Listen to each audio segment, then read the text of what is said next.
Bem-vindos a mais um Momento Conservador. Hoje eu quero abordar algo que eu acho interessante de uma família muito influente no mundo, que é a família Rockefeller, que nos legou David Rockefeller. Essa família tem as suas origens em Nova York.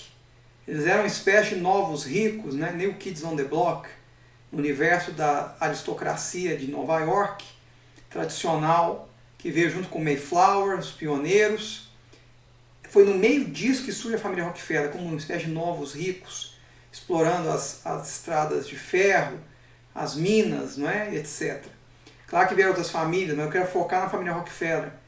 E eles foram muito inteligentes para poder dominar aquele cenário em Nova York, que foi justamente o seguinte: eles não eram convidados para as grandes festas, para as óperas, para os teatros. Construíram a sua cadeia de teatros, fizeram suas próprias festas. No final engoliram a velha quatrocentona sociedade de Nova York e passaram a dar as cartas.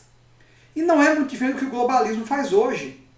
Os globalistas, incluindo os Rockefellers, né, e outras grandes famílias, se consideram uma civilização apartada da nossa civilização dos homens comuns.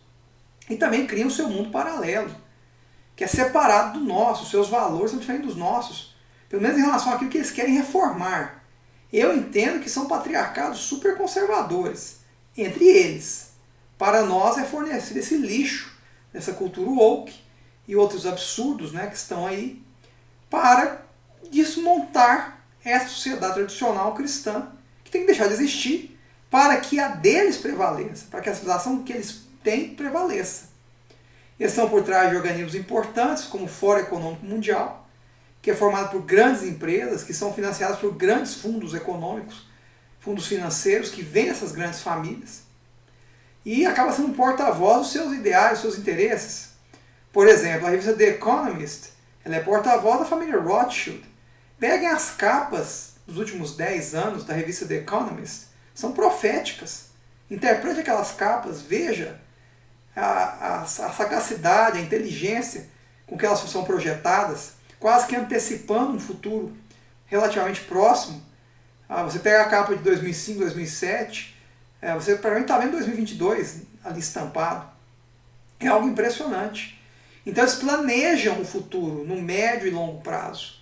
Não tem pressa. E assim como os Rockefellers dominaram Nova York, eles conseguem dominar o mundo, impondo seus valores, o que desejam, sem grandes resistências.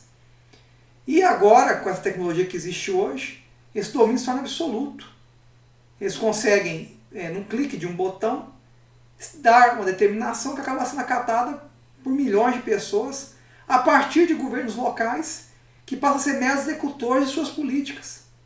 É nisso que o mundo está se transformando. Os políticos estão se transformando em executivos desses interesses globais, que não passam por nenhum escrutínio da população.